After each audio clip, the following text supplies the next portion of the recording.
The air conditioning in the war room was set too high, cold, like the look on Marcus's face.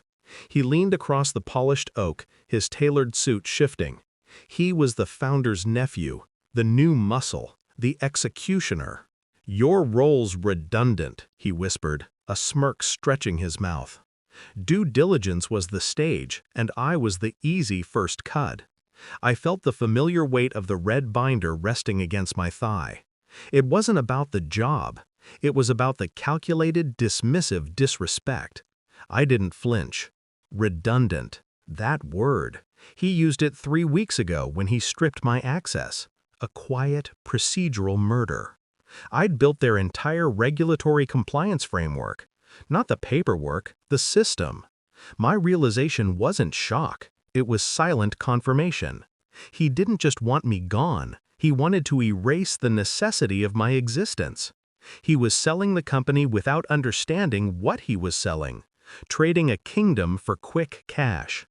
I spent the next 21 days in the company archives, quietly. No calls, no emails, just digging through the original charter filings. He thought I was packing my desk. I was securing the blast radius. The firm's entire operating model hinged on one single obscure regulatory clause tied to a Series F license, a license only granted to an individual who had to be an active, named officer. Me. I felt the icy clarity settle in my bones. Every meeting I was excluded from, every keycard denial, was a stitch in his shroud. I copied everything. The documents were notarized, sealed, all placed in the red binder.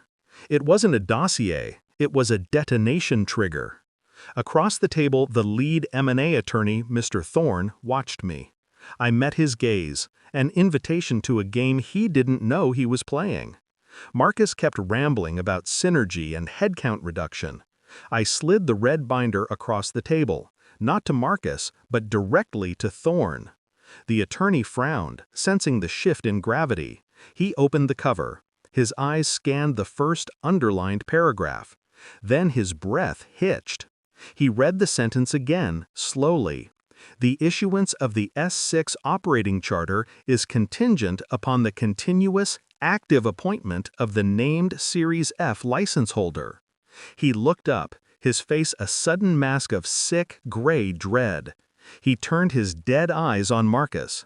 Marcus, the executioner, was still smirking. Thorne didn't yell. He didn't even raise his voice. He asked, a thread of ice in the silence, "Tell me you didn't fire the only license holder." Marcus's face went white. The smirk evaporated. The entire deal, the entire company valuation, just dissolved in a single sentence. Marcus started sputtering, a childish, panicked sound. I didn't wait for the inevitable storm. The betrayal didn't sting anymore. It simply became a variable I accounted for. I stood up, adjusting my jacket. I was redundant, yes, but they were now obsolete. I walked toward the door. The sound of Thorne tearing into Marcus was the sound of sweet, quiet justice. I never looked back. I only felt the lightness of having finally walked away.